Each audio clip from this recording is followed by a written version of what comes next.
The HTC First is the first phone that ships running Facebook Home. Is the long-rumored Facebook phone worth your time and money? Find out in our review. Hey everybody, I'm Chris Wook. When it comes to Facebook Home, we've heard a lot of bad things, and we've heard a lot of, well, okay, it's actually mostly been bad things. But we'll get to that in a bit. Let's kick off the review of the HTC First by taking a look at the specs.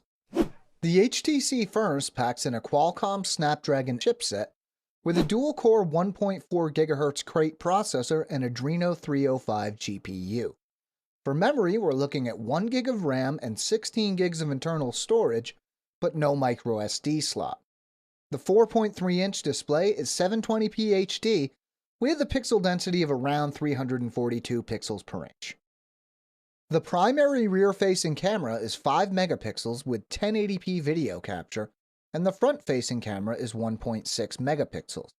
Providing the power is a 2000 mAh battery. HTC is known for build quality, and while this isn't as solid as the flagship HTC One, it doesn't feel cheaply built either.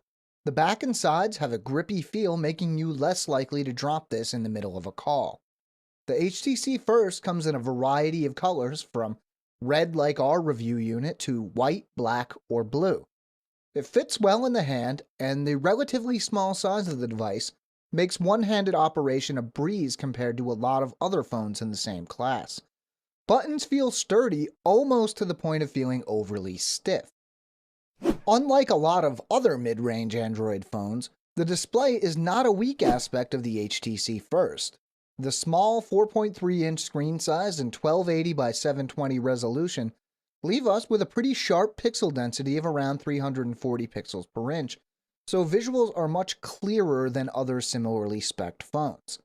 Colors are vivid without the oversaturation that is clearly apparent in phones from some other manufacturers.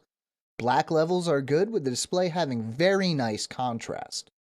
To test the performance, we ran our usual suite of tests, starting with Antutu Benchmark. A total of 10 benchmarks taken at different times left us with an average score of just over 11,500, almost exactly about what we expected from this hardware. Next up was Epic Citadel. In high quality mode, the average frame rate was 54.4 frames per second, while high performance mode produced 55.1 frames per second. Not too bad for 720p resolution. In real-world use, the phone never felt slow, but obviously didn't feel as blazing fast as a high-end phone would. Apps launched quickly and scrolling was smooth. Subway Surfers ran smoothly, though it isn't a very demanding game. The software is where the HTC First takes a nosedive. It runs Android 4.1.2 Jelly Bean, but while it isn't skinned, it does run Facebook Home. Now, it would be easy to call Facebook Home a love it or hate it piece of software, but looking at the Google Play Store, it doesn't seem like that many people love it at all. For the purposes of this review, though, that isn't exactly the problem. The issue is consistency.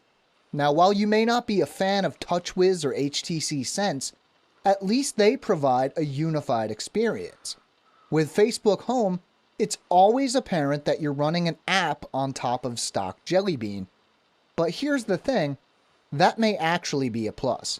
See, you can simply turn off Facebook Home and suddenly you'll find yourself greeted with a phone that is running stock Android. No, it's not a Nexus, and you probably won't see frequent updates, but it is a surprising bonus. In good lighting, the 5 megapixel rear-facing camera takes photos that are above average for a phone in this class. In low light, however, images aren't nearly as good. You can use the LED flash, but this isn't going to lead to the nicest photos. The front-facing camera has the same issue, but with fewer pixels. The 1080p video capture is unremarkable. While it will capture whatever you point it at, the videos tend to be on the shaky side, and low-light performance is just as poor as it is for still images. Having said that, for a mid-range phone, it's still not that bad. The 2000 milliamp hour battery isn't the biggest we've seen, but is definitely more than adequate for most tasks. While I did notice that heavy testing and benchmarks seemed to drain it fairly quickly, in general use it held up pretty well. HTC claims 14 hours of talk time, and if you take that to mean 14 hours of moderate day-to-day use, it definitely meets or even surpasses that time. Unfortunately, the battery isn't removable, so if you're looking to carry a spare or pick up an extended battery, you're out of luck. Do you like Facebook? No? Well, then the HTC First definitely isn't for you. The hardware isn't bad, but the general mess on the software side makes it hard to recommend. Sure, you can run stock Jelly Bean pretty easily, but who knows how often it's going to be updated. That said, if you use Facebook more than anything else, this phone might be worth picking up. Want to know more? We have a written companion to this video at AndroidAuthority.com. You can find the link in the description. We have new videos going up all the time, so if you want to stay up to date, make sure to subscribe to our channel. I'm Chris Wook for Android Authority, and as always, thank you for watching.